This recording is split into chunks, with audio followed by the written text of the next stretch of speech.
I am doctor Neetu Mathur, BSc part 1 paper 3 fertilization का topic हम देख रहे थे। और अभी तक हमने देखा कि किस तरह से जो मेल गेमीट होता है, नर युग्मक होता है, वो किस तरह से जो स्पर्म है नर युग्मक, वो किस तरह से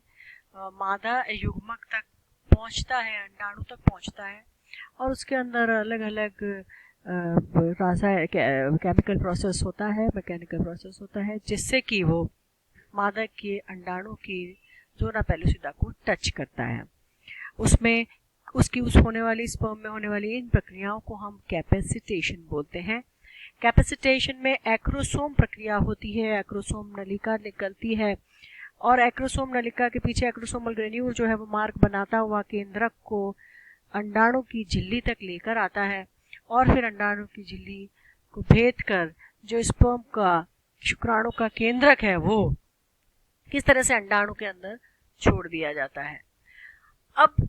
नेक्स्ट हम देखते हैं egg activation and cortical reaction, यानी कॉर्टिकल प्रक्रिया और अंडाणु का एक्टिवेशन या अंडाणु के अंदर किस तरह से प्रक्रियाएं चालू होती हैं। प्रायर टू फर्टिलाइजेशन मतलब कि निषेचन के पूर्व जब दोनों नर और मादा केंद्रकों का संलयन होता है, उससे पूर्व हम जानते हैं कि जो अंडाणु है वो द्वितीयक मेयोटिक या अर्धसूत्री विभाजन पर ही रुक जाता है।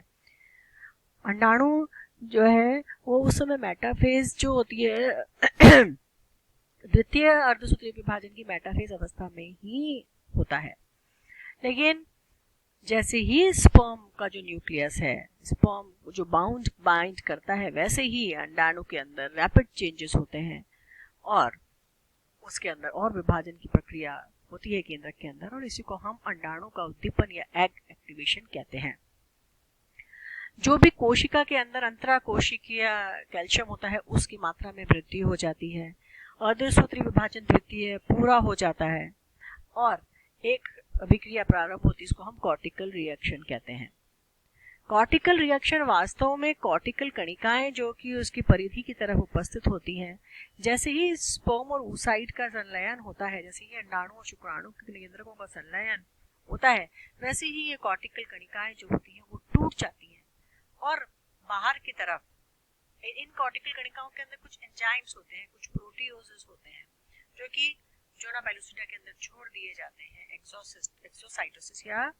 बाहर छोड़ने वाली प्रक्रिया के द्वारा। ये जो एक और ज़ोना रिएक्शन इसके अंदर करते हैं और oocyte प्लाज्मा मेम्ब्रेन के साथ ये कॉर्टिकल जो ग्रेन्यूल्स हैं इनके कंपोनेंट्स रिएक्ट करते हैं। ये देखिए, ये है ज़ोना पेलुसिडा, ये है ज़ोना पेलुसिडा और ये है oocyte की लेयर। इस oocyte की झिल्ली के बिल्कुल अंदर ये कॉर्टिकल ग्रेन्यूल्स प्रेजेंट होते हैं। जैसे ही अंडाणु जो है उसका जो सिर है वो इसकी झिल्ली से oocyte की झिल्ली से टकराता है, वैसे ही एक्सोसाइटोसिस होता है और इन कॉर्टिकल ग्रेन्यूल्स में से कुछ पदार्थ रिलीज होते हैं।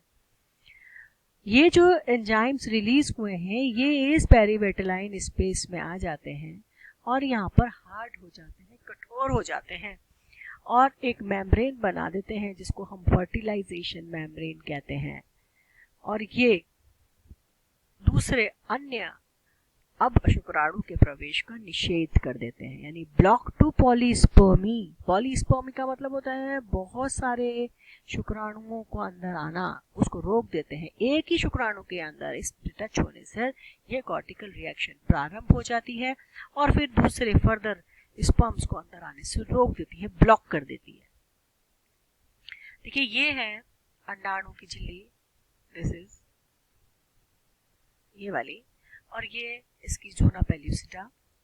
और इस ज़ोना पेलुसिडा के बाहर ये कोरोना रेडिएटा या फॉलिकल सेल्स होती हैं। इन फॉलिकल सेल्स में आप देखिए किस तरह से जो स्पर्म है शुक्राणु रास्ता बनाता हुआ अंदर आता है और इसके अंदर एक्रोसोम रिएक्शंस होती हैं और ये एक्रोसोम रिएक्शन अल्टीमेटली इस स्पर्म के न्यूक्लियस को, इस शुक्राणु के न्यूक्लियस को इस एग मेम्ब्रेन के अंदर, ज़ोना पेलुसिडा के भी अंदर, अंडाणु के अंदर साइटोप्लाज्म में छोड़ देते हैं। जैसे ही ये इस पर टकराता है, इसकी झिल्ली से अटैच होता है, वैसे ही ये कॉर्टिकल ग्रेन्यूल्स जो हैं, ये कॉर्टिकल ग्रेन्यूल्स बर्स्ट हो जाते हैं और इस ज़ोना पेलुसिडा की जो स्पेस है यहाँ पर इस अपने एंजाइम को छोड़कर एक लेयर बना लेते हैं जिसको हम फर्टिलाइजेशन मेम्ब्रेन बोलते हैं। अब दूसरा शुक्राणु इसमें प्रवेश नहीं कर पाता। जैसे ही स्पर्म और एग का फ्यूजन होता है, देखिए वैसे ही इसकी झिल्ली के अंदर डीपोलराइजेशन होता है, विध्रुवीकरण होता है, और कॉर्टिकल ग्रेन्यूल्स जो होते हैं वो बर्स्ट हो जाते हैं, अपने कॉर्टिकल ग्रेन्यूल अपने एंजाइम्स को इस बीच में छोड़ देते हैं और एक फर्टिलाइजेशन एनवेलप बना लेते हैं, देखिए, और इसमें पॉलीस्पर्मी का ब्लॉकेज हो जाता है। ये सब अभी हमने पढ़ा डायग्रामेटिक रिप्रेजेंटेशन।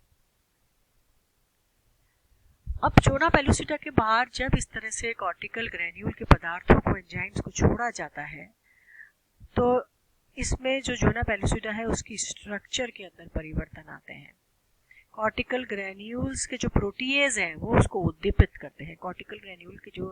एंजाइम साबित हुए हैं वो जोना पेलुसिडा की स्ट्रक्चर को चेंज कर देते हैं ना, और इससे पॉलीस्पर्मी हो जाती है, block to polyspermy. Block to polyspermy का मतलब है अब दूसरे अन्य स्पर्म अंदर एंटर नहीं कर सकते हैं, ब्लॉकेज हो जाता है इसका। तो this effect is the result of two measurable changes induced in the zona pellucida, यानी कि ये जो इफेक्ट हुआ है ब्लॉक टू पॉलीस्पर्मी, ये जोना पेलुसिडा के अंदर दो चेंजेस हम देखते हैं। एक तो जोना पेलुसिडा हार्डन हो जाती है, कठोर हो जाती है ना, और इस तरह से कंक्रीट टाइप बन जाती है, हार्ड हो जाती है। अब इसमें जब तक हार्डनिंग हुई है तब तक अगर कोई स्पर्म अंदर एंटर नहीं कर पाता है तो वो वहीं बाहर ही रुक जाता है, वो अब एंटर कर भी नहीं सकता, क्योंकि वो एडिशनल हार्डनिंग हो गई है, एडिशनल लेयर बन गई है, जिसको कि स्पर्म की जो क्रोमोसोम्स हैं या जो हाइड्रोलाइटिक एंजाइम्स हैं, जलाभट्टी एंजाइम्स हैं, वो तोड़ नहीं सकते स्पर्म के हेड के। तो और जो जोना पेलुसिडा के अंदर स्पर्म रिसेप्टर्स थे, हमने देखा कि कुछ ग्राही उपस्थित होते हैं जोना पेलुसिडा में, जो कि स्पर्म को रिसीव करने के लिए तत्पर रहते हैं, तैयार रहते हैं, वो इस कॉर्टिकल रिएक्शन के बाद में डिस्ट्रॉय हो जाते हैं। उनके खत्म होते ही अब स्पर्म या शुक्राणु के रिसेप्टर्स खत्म हो गए, और स्टेप्स रिसेप्टर्स ही नहीं होंगे तो फिर शुक्राणुओं को रिसीव करने की कोई भी संरचना उस अंडाणु की लेयर पर या जोना पेलुसिडा पर उपस्थित नहीं है, तो फिर वो वहां पर आ ही नहीं पाते हैं और अंडे को फर्टिलाइज नहीं कर पाते हैं। तो एक फर्टिलाइजेशन मेम्ब्रेन बन जाती है जोना पेलुसिडा में, और हार्ड लेयर बन जाती है, जो कि फिर आगे पॉलीस्पर्मी को ब्लॉक कर देती है और दूसरे स्पर्म वहां पर नहीं आ सकते। पोस्ट फर्टिलाइजेशन इवेंट्स जो होते हैं वो भी काफी सारे पोस्ट फर्टिलाइजेशन इवेंट्स होते हैं। जैसे ही स्पर्म जो है वो oocyte के साथ मिलता है, वैसे ही स्पर्म का हेड जो है वो अंडाणु के साइटोप्लाज्म में चला जाता है। जो न्यूक्लियस का एनवेलप था स्पर्म में हम देखते हैं कि जब तक स्पर्म के अंदर न्यूक्लियस रहता है उसके चारों तरफ एक आवरण रहता है, वो आवरण स्पर्म के न्यूक्लियस के oocyte में एंटर करने के बाद डिसअपियर हो जाता है, आवरण खत्म हो जाता है, और उसके अंदर केंद्रक में जो क्रोमेटिड पदार्थ है वो फिर लूज हो जाता है, और इसको हम बोलते हैं डीकंडेंसेशन। डीकंडेंसेशन का मतलब जो बंधे हुए थे क्रोमेटिन पदार्थ फैल जाते हैं। इन वर्टिब्रेट्स पे क्या होता है, जो दूसरे स्पर्म के कंपोनेंट्स होते हैं, जैसे हेड के पीछे माइटोकॉन्ड्रिया है ना, सेंट्रियोल है, ये सब एम्ब्रियो के अंदर इनकॉर्पोरेट नहीं होते है ना, वो डिग्रेड हो जाते हैं, खत्म हो जाते हैं, यानी खाली केंद्रक ही जो भी आवरण रहित होता है क्रोमेटिन पदार्थ ही खाली अंडाणु के केंद्र की से संलयित होता है। अब जो क्रोमेटिन है दोनों का ही, स्पर्म का और एग का, दोनों का ही जो क्रोमेटिन है वो दोनों एक साथ ही एक कॉमन मेम्ब्रेन के अंदर बंद हो जाता है। यानी एक कॉमन मेम्ब्रेन जो है, एक कॉमन झिल्ली जो है, वो अंडाणु के क्रोमेटिन पदार्थ को और शुक्राणु के क्रोमेटिन पदार्थ को ही चारों तरफ से घेर लेती है। एक तरह से एक केंद्र की आवरण उनका होता है जिसके अंदर, और जो अब वो न्यूक्लियस बना है जो दोनों के संलयन से बना है, दोनों केंद्रकों के, मादा और नर केंद्रक, यानी कि स्पर्म न्यूक्लियस और oocyte का जो न्यूक्लियस है, अंडाणु का जो न्यूक्लियस है, उनके दोनों के संलयन से जो एक न्यूक्लियस बना है उसको हम प्रोन्यूक्लियाई कहते हैं। यानी इस प्रोन्यूक्लियाई के अंदर जो गुणसूत्रों की संख्या है वो पूरी डिप्लॉइड है, क्योंकि आधे नर से आए हैं और आधे मादा से आए हैं। अभी इस समय हैप्लॉइड जीनोम ही है, ईच प्रोन्यूक्लियस के अंदर तो हैप्लॉइड जीनोम ही है, ठीक है। They migrate together, their membranes break down. जब तक उनकी झिल्लियां अलग अलग है, जब तक वो न्यूक्लियस अलग अलग है, तब तक हैप्लॉइड ही है वो, ठीक है। जब उनकी झिल्लियां टूटती है न्यूक्लियस की और दोनों ही जीनोम्स जो है, दोनों के अलग अलग क्रोमेटिन पदार्थ एक कंडेंस होते हैं क्रोमोसोम्स के अंदर, तब वो फिर डिप्लॉइड न्यूक्लियस या डिप्लॉइड ऑर्गेनिज्म बनाते हैं। यानी प्रोन्यूक्लियाई जो है वो अलग अलग हैं, हर मेल प्रोन्यूक्लियाई और फीमेल प्रोन्यूक्लियाई है, तो एक कॉमन मेम्ब्रेन में बंद है। लेकिन जब उनके न्यूक्लियस की दीवारें या टूटती हैं, झिल्ली उनकी ब्रेक डाउन होती है, तब उनके जीनोम्स जो है वो कंडेंस हो जाते हैं क्रोमोसोम्स में और एक डिप्लॉइड ऑर्गेनिज्म का जन्म का निर्माण होता है। इस तरह से हम देखते हैं कि जो फर्टिलाइजेशन है, पूरा फर्टिलाइजेशन एक ऐसा प्रोसेस है जिसमें कि हेरिडिटरी मटेरियल का फ्यूजन होता है, fusion of the hereditary material of two different sex cells, male और फीमेल युग्मक के अंदर जो केंद्रक है उनका संलयन। वास्तव में दोनों ही मेल और फीमेल के हेरिडिटरी मटेरियल आनुवंशिक पदार्थों का संलयन इस प्रक्रिया में हम देखते हैं, जिसमें स्पर्म का कैपेसिटेशन होता है। स्पर्म जो है उसके कैपेसिटेशन के बाद में एक्रोसोम की रिएक्शन होती है। इस एक्रोसोम की रिएक्शन के बाद में ये एक्रोसोम नलिका बनती है, एक्रोसोमल ग्रेन्यूल पीछे पीछे आता है जो रास्ता बनाता रहता है और उसके पीछे नर का केंद्रक जो है वो फ्यूज करता है प्लाज्मा झिल्ली पर। हमने देखा किस तरह से ये प्रक्रिया होती है, पेनिट्रेट करता है शुक्राणु जोना पेलुसिडा पर, और इसमें जोना पेलुसिडा पर शुक्राणु के रिसेप्टर्स के लिए रिसेप्टर्स उपस्थित है रिसेप्शन के लिए, और वो स्पीशीज स्पेसिफिक होते हैं। उसी प्रजाति का केंद्रक का न्यूक्लियस अंडाणु ही उस प्रजाति के शुक्राणु के साथ संलयन कर सकता है, उसके लिए उनमें ग्राही उपस्थित रिसेप्टर्स उपस्थित होते हैं। इस तरह से हम देखा एक्रोसोम रिएक्शन होती है।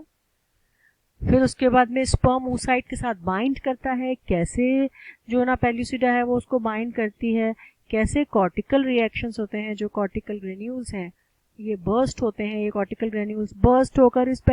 दोनों के बीच में जो ये स्पेस है, पेरिविटिलाइन स्पेस जो है जोना पेलुसिडा में, वहाँ पर एक हार्ड सी लेयर बन जाती है, फर्टिलाइजेशन मेम्ब्रेन बन जाती है। ये फर्टिलाइजेशन मेम्ब्रेन जो है वो हार्ड होकर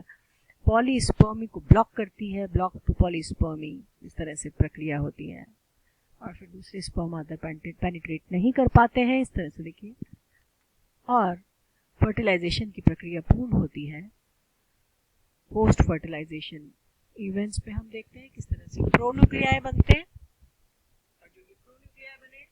इन प्रोन्यूक्लियाई की मेम्ब्रेन टूटने के बाद में एक डिप्लॉइड ऑर्गेनिज्म बन जाता है। यहाँ पर एक और इम्पोर्टेंट बात है कि इस पे मेम्ब्रेन का डीपोलराइजेशन और रीपोलराइजेशन, ध्रुवीकरण और विध्रुवीकरण की जो प्रक्रिया है वो देखने को मिलती है। कई सारे आयंस के चेंजेस होते हैं, रेस्पिरेशन की रेट में चेंजेस होते हैं, मेटाबॉलिक चेंजेस होते हैं, कोएंजाइम्स में चेंजेस होते हैं, और फिर इन सभी चेंजेस के बाद में कुल मिलाकर एक डिप्लॉइड ऑर्गेनिज्म का निर्माण होता है, और इसी संपूर्ण प्रक्रिया को हम निषेचन कहते हैं। Thank you.